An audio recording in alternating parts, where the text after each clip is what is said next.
जिसका डर था वही हुआ। जिस सऊदी अरब को लेकर इजराइल ने बहुत उम्मीदें पाली हुई थी, उसने आखिरी वक्त में ऐन वक्त पर ऐसा कदम उठाया कि जो बाइडेन भी हैरान है। और सबसे ज्यादा अगर कोई खुश है तो वो ईरान हो रहा है। अब सवाल यह है कि क्या अमेरिकी राष्ट्रपति बाइडेन इजराइल को बचा पाएंगे?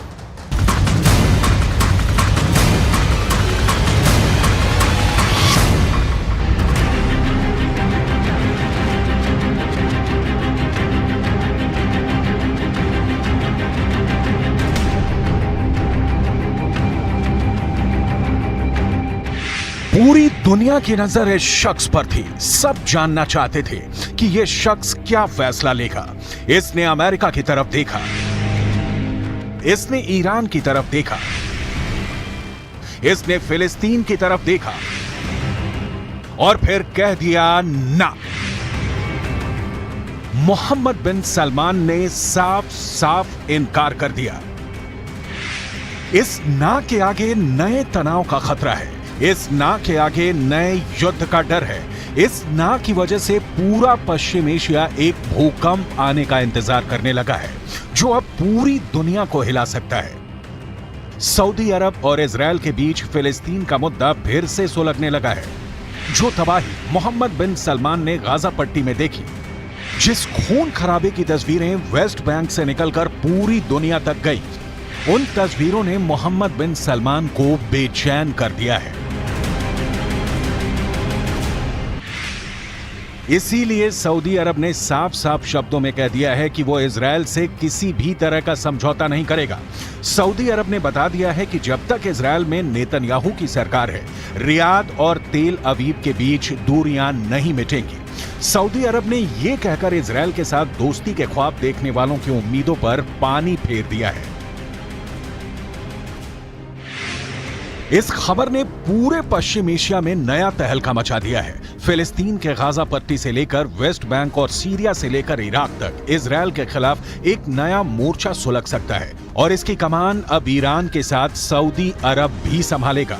पूरे इजराइल में ऐसा ही डर सताने लगा है।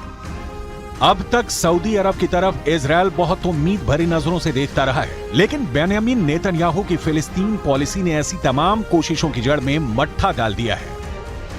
वेस्ट बैंक में गोलीबारी और गाजा पट्टी में बमबारी को लेकर इजराइल सऊदी अरब के लिए एक बार फिर बड़ा खलनायक बनकर उभरा है। यही वजह है कि सऊदी अरब और इजराइल के बीच दोस्ती की नई उम्मीदें खत्म हो चुकी हैं। अरबी भाषा के अखबार एलफ के हवाले से पूरा इजरायली मीडिया ये खबर छाप रहा है। रिपोर्ट यह है कि सऊदी अरब ने कहा है कि जब तक इजराइल में बेंयामीन नेतन्याहू की कट्टरपंथी सरकार रहेगी, इजराइल से शांति वार्ता नहीं हो सकती। गाजा पट्टी में जब जब इजराइल की बमबारी हुई है, जब जब वेस्ट बैंक की जमीन पर इजराइल के सेटलर्स का कब्जा हुआ है, ये तस्वीरें मई महीने की ही हैं, जब गाजा पट्टी पर इजराइल ने खूब बमबारी की थी। धमाके ऐसी कि बड़ी बड़ी इमारतों को मलबे में तब्दील कर दें।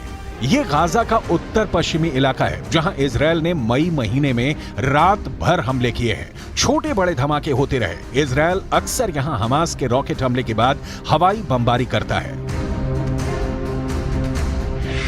इजराइल दावा करता है कि उसने फिलिस्तीनी गुट हमास को टारगेट किया है। उसके ठिकानों पर लेजर गाइडेड बम इस्तेमाल किए गए। हमास के सुरंग के नेटवर्क को तबाह करने के लिए बंकर बस्टर बम इस्तेमाल किए गए। हमास के रॉकेट लॉन्चिंग वाले ठिकानों को जीपीएस गाइडेड बम से उड़ा दिया गया। लेकिन इस बमबारी को लेकर इजराइल हमेशा कटघरे में रहा है और अब सऊदी अरब इसी बात को लेकर वहां के प्रधानमंत्री नेतन्याहू को आड़े हाथ लेने के लिए तैयार है। ऐसी तस्वीरें मोहम्मद बिन सलमान ने अपने टीवी पर भी देखी हैं। इजराइल की फोर्स के तमाम वीडियो, चाहे वो अल अक्सा मस्जिद की हो या फिर जेरूशलम की गली, इन सब के बारे में सऊदी अरब ने अमेरिका को बता दिया है। बाइडेन की सरकार को रियाद से यह संदेश भेजा जा चुका है और फिर वहां से यही संदेश इजराइल की राजधानी तेल अवीव भी ट्रांसफर कर दिया गया है। सऊदी अरब के इस रुख ने इजराइल और अरब देशों के बीच अब्राहम अकॉर्ड वाली पहल को बहुत बड़ा धक्का पहुंचा है।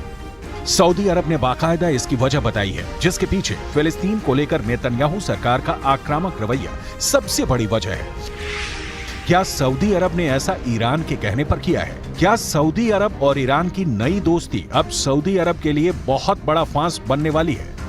इसमें कोई शक नहीं कि इजरायल के प्रधानमंत्री बेंयामिन नेतन्याहू बहुत प्रेशर में हैं। उनके खिलाफ पहले ही इजरायल में प्रदर्शन हो रहे हैं और अब फिलिस्तीन को लेकर जो तनाव फैला है उसमें ईरान के बाद सऊदी अरब की एंट्री हो चुकी है। लेकिन इजरायल हमेशा की तरह कमजोर नहीं दिखना चाहता। עם איראן, עם החיזבאללה, לפני השלום עם מצרים, עם סוריה, עברנו מלחמות, עברנו מערכות, ופתאום אתה מבין שהסכנה הכי גדולה למדינת ישראל היא סכנה פנימית ולא חיצונית. ואז כל מה שנותר לנו זה לנסות להביע את העמדה שלנו בתור מי שבא מאזור שהוא לא פוליטי, אלא מאזור שהוא דאגה אמיתית לילדים שלנו ולנכדים שלנו. पश्चिम एशिया में विवाद के इस पूरे मकड़जाल में इजरायल की फिलिस्तीन नीति नेतन्याहू के लिए मुश्किलें पैदा कर सकती है। सऊदी अरब के क्राउन प्रिंस मोहम्मद बिन सलमान ने कह दिया है कि जब तक फिलिस्तीन में इजरायल का जुल्म खत्म नहीं होगा, जब तक इजरायल और फिलिस्तीन के बीच माहौल ठीक नहीं होगा, तब तक सऊदी अरब के साथ भी इजरायल के संबंध ठीक नहीं होंगे। ऐसा अलफ अखबार का दावा है। कह सकते हैं कि इजरायल के खिलाफ सऊदी अरब खुल्लम खुल्ला उतर चुका है। ईरान से दोस्ती के बाद सऊदी अरब के इजरायल को लेकर ये सबसे तीखे तेवर कहे जा सकते हैं। सऊदी अरब ने साफ साफ बोल दिया है कि जब तक इजरायल में नेतन्याहू सरकार है, रियाद और तेल अवीव के बीच तनाव कम नहीं होगा। फिलिस्तीन में हिंसा अरब मुल्कों को इजरायल के खिलाफ एकजुट कर सकती है। ये ख्याल इजरायल से ज्यादा अमेरिका के लिए बड़ा खतरा पैदा करने लगा है। क्या पश्चिम एशिया में एक बार फिर सऊदी अरब की लीडरशिप में तमाम अरब मुल्क फिर से इजरायल के खिलाफ एकजुट हो जाएंगे? क्या अरब मुल्क और ईरान एक साथ आए तो इजरायल और अमेरिका की ताकत कमजोर पड़ जाएगी?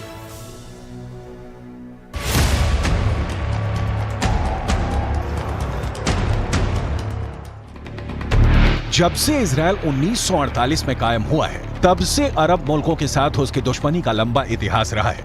लेकिन पिछले कुछ वर्षों में इनके रिश्ते सुधरने शुरू हुए।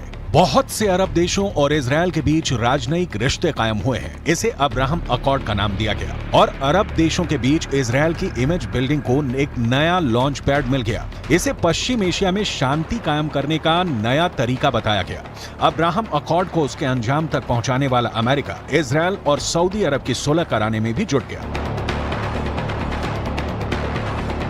Excellency, my friend, the foreign minister, and I agreed that we should work together to increase the number of the direct flights, the tourism, the trade volume, the investment. UAE यानी संयुक्त अरब अमीरात, सूडान, मोरक्को और Bahrain अब Israel के साथ अपने रिश्तों की शुरुआत कर चुके हैं। फिर ऐसा लगने लगा कि पश्चिम एशिया में अरब मुल्कों के बीच सबसे बड़े खिलाड़ी सऊदी अरब के रिश्ते भी इजरायल से सामान्य हो सकते हैं। लेकिन अब फिलिस्तीन को लेकर इजरायल और सऊदी अरब में दूरी फिर से बढ़ गई है। इससे पहले सऊदी अरब ने जॉर्डन में अपने राजदूत को फिलिस्तीन का अनिवासी राजदूत करार दिया था।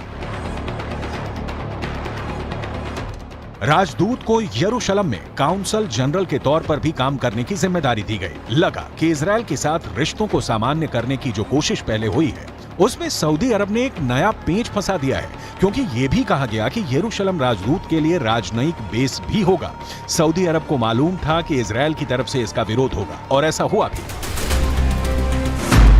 इजरायल ने फिलिस्तीन अथॉरिटी में सऊदी अरब के राजदूत के लिए यरूशलेम को राजनयिक बेस बनाने के विचार को खारिज कर दिया। इजरायल ने कहा कि सऊदी अरब के नए राजदूत फिलिस्तीन अथॉरिटी के साथ मुलाकात कर सकते हैं, लेकिन उन्हें यहां स्थायी तौर पर रहने नहीं दिया जाएगा।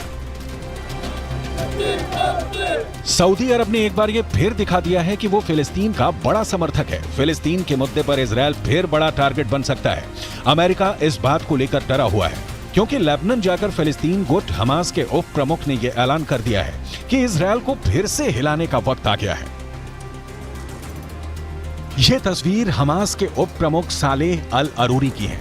अरूरी ने लेबनान जाकर फिलिस्तीन को आजाद करने को लेकर बने पॉपुलर फ्रंट के उप महासचिव जमील मजहर से मुलाकात की। इस मुलाकात में तय हुआ कि इजरायल के खिलाफ इंतीफता यानी फिर से हथियार बंद विद्रोह का वक्त आ गया है। इन दोनों संगठनों को ईरान का पूरा समर्थन है और फिलिस्तीन को लेकर ईरान इनको फंड भी करता है और हथियार भी देता आया है। इसलिए बड़ी पिक्चर में युद्ध का जो खतरा मंडरा रहा है, उसमें ईरान इजरायल के लिए बहुत खतरनाक साबित हो सकता है। इन दोनों की दुश्मनी किसी भी वक्त युद्ध में तब्दील हो सकती है। इजरायल और ईरान एक दूसरे के सबसे बड़े दुश्मन हैं। दोनों ही एक दूसरे को मिटाने की धमकियां देते हैं। इजरायल को लेकर ईरान बहुत आक्रामक रहा है और उसे नक्शे से मिटाने की बात भी करता रहा है। यही हाल इजरायल का है, जिसके नेताओं ने भी परमाणु धमकियां देनी शुरू कर दी हैं। ईरान के राष्ट्रपति इब्राहिम रईसी ने हाल ही में इजरायल के 2 बड़े शहरों को मिटाने की धमकी दी, जिसके बाद युद्ध का खतरा बढ़ने लगा।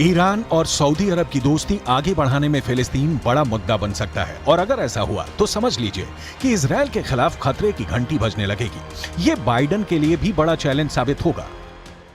And US and Israel's policy has been to create confrontation between Iran and its neighbors. So the resources of Iran is used to engage in this confrontation instead of helping Iran's people or helping progress. Iran never considered Saudi Arabia to be an enemy. Iran didn't want to have bad relations with Saudi Arabia. Iran wanted to have good relations with all neighbors, including Saudi Arabia.